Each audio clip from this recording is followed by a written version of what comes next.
Hello everyone, and welcome to this short video where I will be discussing simultaneous equations as well as factorization in algebra. So without wasting any time, let's move on to simultaneous equations. So before, in our previous class, we would have only done algebra using one equation and one unknown. So my unknowns are the letters, right? Either x, y, z, a, b, whatever. In all of your previous practice sessions, you would have only had one letter to solve.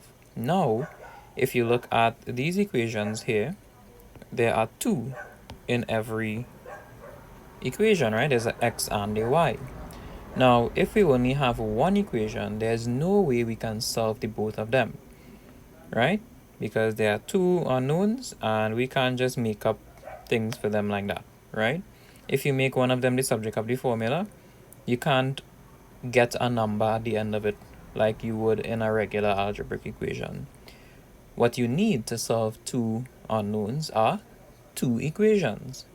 And the way that we do this is called simultaneous equations, where we kind of work with them together or simultaneously. Right now, there are two main methods as to how we would approach simultaneous equations. One, substitution, and the other, elimination. So the one I prefer is substitution, and you will see why eventually. So let's work through the steps on how we would solve these equations. The first step is to choose one of the equation that you want to work with first. Alright, so the first thing I like to do is label my equations. So as you can see, I've already labeled them 1 and 2. So let's just say we choose equation 1. What you need to do from equation 1 is make one of the letters the subject of the formula. So I've written back equation 1 over here. X plus 3y is equal to 6. And I chose to make x the subject of the formula because it's easy to make that the subject of the formula. I just need to move the 3y to the other side. So I get x is equal to 6 minus 3y. The third step is now to take that x is equal to 6 minus 3y and substitute it into the equation that we didn't choose. So in this case, equation 2. So I'm going to write back equation 2. As you can see, equation 2 is x minus y is equal to 2. And what we mean by substitute is every time we see x in this new equation, x minus y is equal to 2, we are simply going to write 6 minus 3y instead of x, right? So if you look at my working here, 6 minus 3y, I'm over here, minus y is equal to 2. I combine my y's together and I make y the subject of the formula. Now if you look carefully, now because I replaced the x by a number, another y, I've ended up with one unknown, which is y. And we can solve it just like any other algebraic equation, and I ended with y is equal to 1. Okay, and I could substitute the x is equal to 6 minus 3y into any equation I want in this question, right? I could put it back into equation 1, that's fine, and I will get back the same answer essentially, okay? What I have to do now is to take my y is equal to 1 and substitute that again into any of the equations. So I have chosen x is equal to 6 minus 3y. So similarly to the previous step, every time I see y, I have to replace it by 1. So minus 3y becomes minus 3 multiplied by 1. So I work that out and I get x is equal to 3. And that is the final answer. X is equal to 3, y is equal to 1. I have successfully found out what my unknowns were. And that is the substitution method. Let's take a look at the elimination method now. Okay, this was another example that I have done. Okay, let's take a look at the elimination method. So in this method, we line up the two equations like this, and we are going to either add or subtract the equations from each other in order to get rid of one of the letters. Remember, in simultaneous equations, we have two unknowns. When we really don't want two unknowns, we only want one. We could only work with one unknown. So if we could manipulate the equations to get rid of one of the unknowns, then we could work with the other one that we have and come up with an answer. So in this case, you can see that there's one x in equation 1 and another x in equation 2. So if we take away 1 minus 1, you would get 0. So if I say equation 1 minus equation 2, the x's are going to cancel each other out. So this x will not be here anymore. X minus x is 0. 14 minus 5 is 9. And 4y minus y is 3y. So we are now left with 3y is equal to 9, and we know how to do that. Y will be equal to 3. And now, because y is equal to 3, we can now take this value and substitute it anywhere we want. So we can say x plus y is equal to 5, we replace the y by 3, and we solve for x just like any other algebraic equation, and we will get x is equal to 2 and y is equal to 3. And that is the elimination method in a nutshell, and that is simultaneous equations in a nutshell. The next thing that we want to move on to is factorization. So factorization has a wide range of questions and a wide range of methods, and it goes from easy to a little bit more complicated. So let's just take a look at what factorization is. So if we have an expression, this is called an expression, the 3x plus 15, that's just an expression, right? X represents a number as usual. So factorization simply involves us finding something common between the two terms, right? Each of these are called a term. This is one term, that's another term, right? So by common, I mean something that can be divided by 3x, and also something that can be divided, what can go into 3x, and the number that could go into 15 as well. So you might notice we can divide the 3x by 3, 3 into 3 is 1, and we can also divide the 15 by 3, 15 divided by 3 is 5. So that is how we factorize, right? We find the highest number or the highest letter that could divide both of the terms in the expression. And our final answer will be this. As you can see, the 3 is the number that we divided by. You see we divided by 3. And we open up brackets, and whatever was the answers for what we divided by. So you see the 3x over 3 give us x. And then the 15 divided by 3 give us 5. We simply put that in the brackets, and that is my answer if you ask me to factorize this expression. Let's take a look at the other one. 8z minus 56. So you might say, what is the highest number that could divide both of them? Very easy, it's actually 8. 8 into 8 is 1, so we'll be left with z. And 8 into 56 will actually be 7. If you're not sure, just put it in a calculator, you know it, right? 7. So again, our final answer is going to start with the 8. That's what we divided by. And we open our brackets and put the two answers in there, which was z and 7. So remember, we had minus 56, okay? So my sign here needs to represent that, minus 7 this time. All right, let's get a little more complicated. In this expression, we have 3 terms, and that does not really make a difference. We just need to find something common to all the terms. That's not too hard. Okay, so we can clearly see that there's an x in this term, there's an x in this term, and there's another x in that term. So x is our common factor. So we divide everything by x. So 2x divided by x, x and x will cancel, leaving me with 2. xy divided by x will give me y, and 3x divided by x will give me 3. So remember, I divided by x, that's my number outside the bracket, and I open my brackets and I simply put the thing in a circle there. Alright, paying attention to my signs, all of them are positive. So 2 plus y plus 3 goes into my brackets. Alright, let's take a look at this one now. We have something new here, a k squared, right? So, what you need to understand about k squared or any kind of squared, right? Remember, k squared, anything squared is itself multiplied by itself. So this is actually k multiplied by k.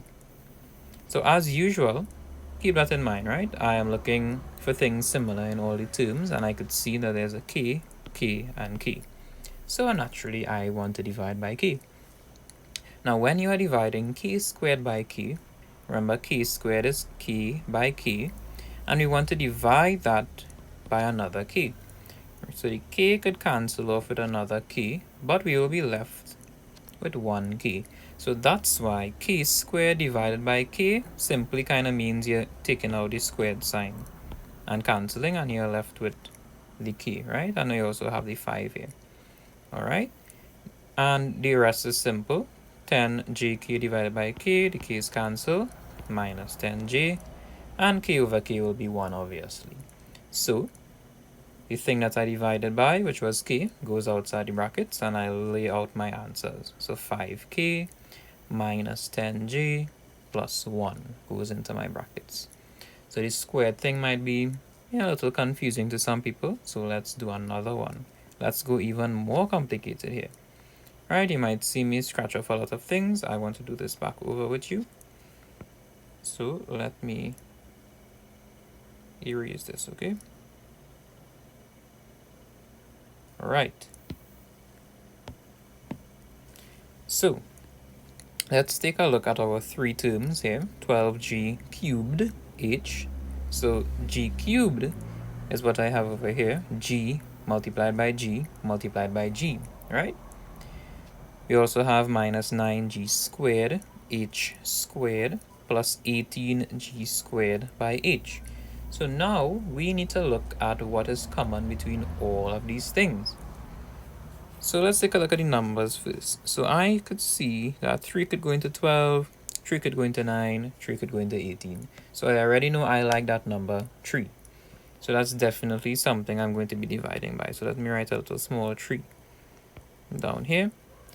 Now g, I could see a g here, a g here, and a g here as well. So g must be common as well. Okay, but we could do a little bit better than just g. If you notice, there's g cubed here, g squared here, and another g squared here. So g cubed, I'm going to write it again, is g by g by g. And remember, g squared is just g by g. So if I were to box this around here, in g cubed, can't you see another of that box here? Isn't that box the same as g squared? So therefore, there is a g squared in g cubed, right?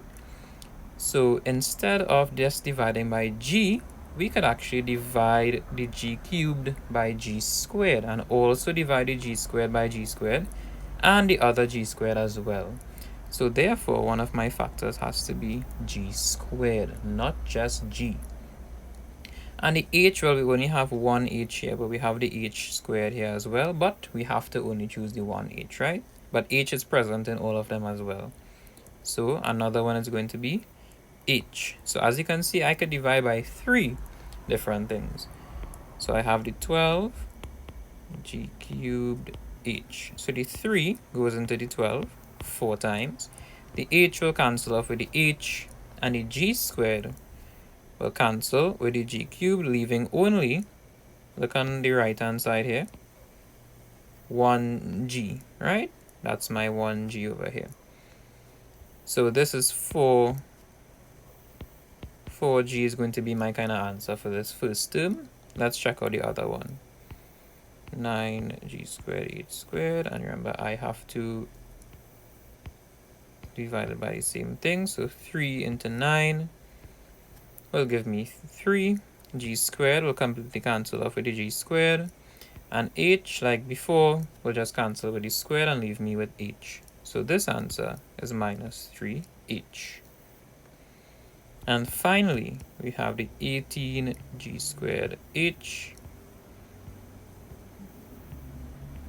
The 3 goes into the 18 6 times. G squared and g squared, h and h will leave me with plus 6. So my final answer is going to begin with 3g squared h. That's what I divided by. And in my brackets, I simply write the 4g, the minus 3h, and the plus 6. So the important thing I want you guys to remember is this red box here, that g squared is a part of g cubed. So we can divide g cubed by g squared. It will these boxes here will cancel off, leaving the 1g. Okay, and it works the same for higher powers as well.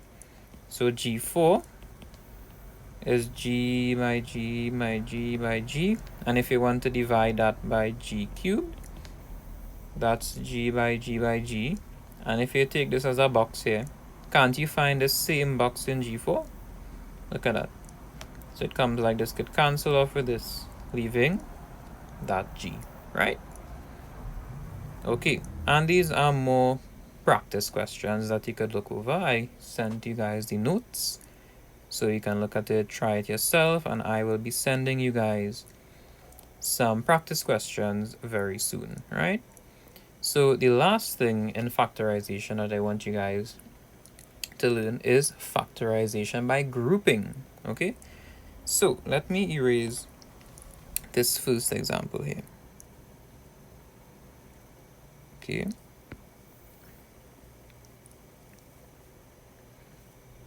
right.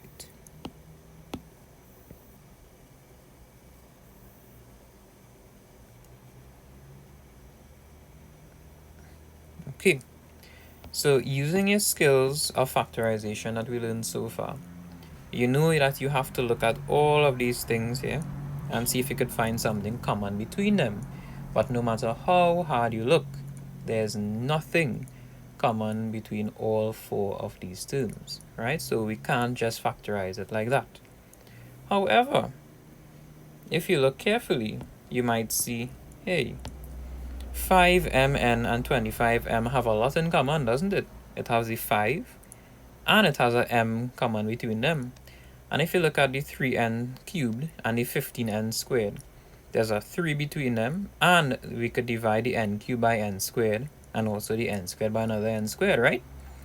So don't you wish that you could just separate this into 2 different expressions? Well, this is algebra and you could do anything you want, clearly. So the best thing to do, put a nice line between them and separate them like that. Okay, so in my first part, I have my 5mn plus 25m. So I'm going to factorize that. Okay, so I could pull out the 5 and I could pull out the m. So that would leave me that I could put my working down here to show you what I did, right? So 5mn.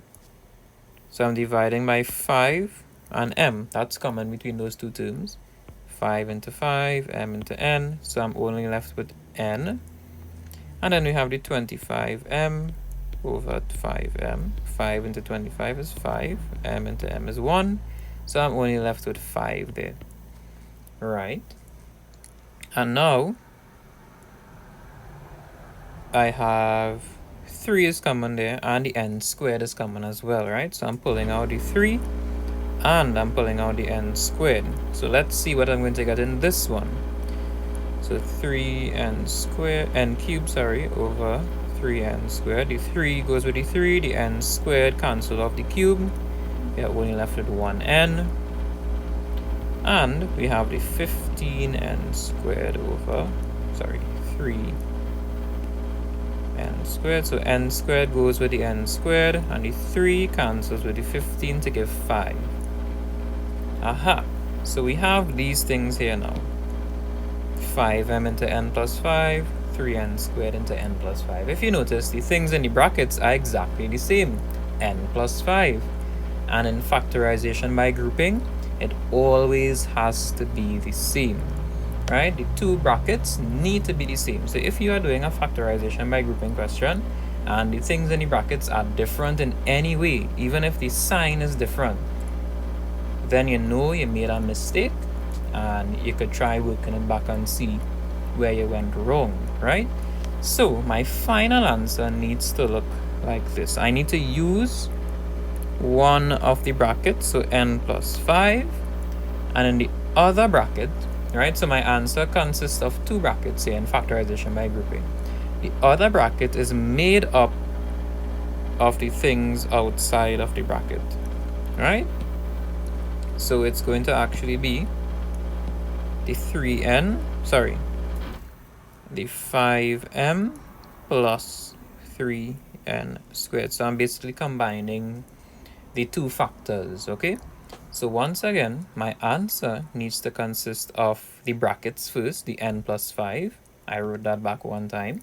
And the second bracket needs to consist of the two factors in my brackets of 5m and 3n squared. You see how I wrote that there in two brackets? That's how it's done.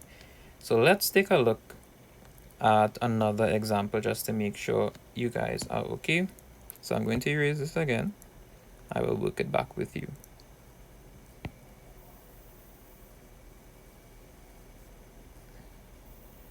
All right. So I already separated my my equation, right, into two separate little boxes. So let's see. So 3 could go into 15, 3 could go into 18. The x could go there and the x could go there. So I think I know my factor. It's 3x, right? So what goes first there? So I put my working. So the x cancels with the x, the 3 cancels with the 15 to get 5w. And I have the 18x key. So I divided by 3x, bam, bam. 3 into 18, 6. So I got 6 key. So that's my first factorization, 3x into 5w plus 6k. So because I'm doing factorization by grouping, I know that I need to look out for this brackets in my second box, right? So if something different there, I know I do something wrong, right? So let's take a look at the second box now. So I can see that 5 could go into 25, 5 could go into 30, y could go, y could go here, y could go here as well. So I think my factor is 5y. So let's see what goes into my brackets. 25yw over 5y. So 5 into 25, 5. Y into y, 1. Aha, 5w. That already looks good, right? So we're off to a good start. The 5w is the same. So let's take a look at the 30yk. I need to divide it by 5y. 5 into 30, 6. Y cancels with the y. And look what I got. 6k.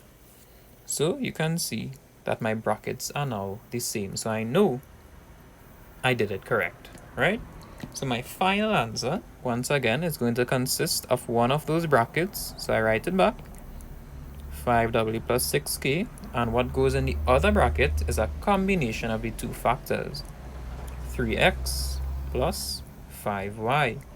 And I simply write it. And that is my final answer.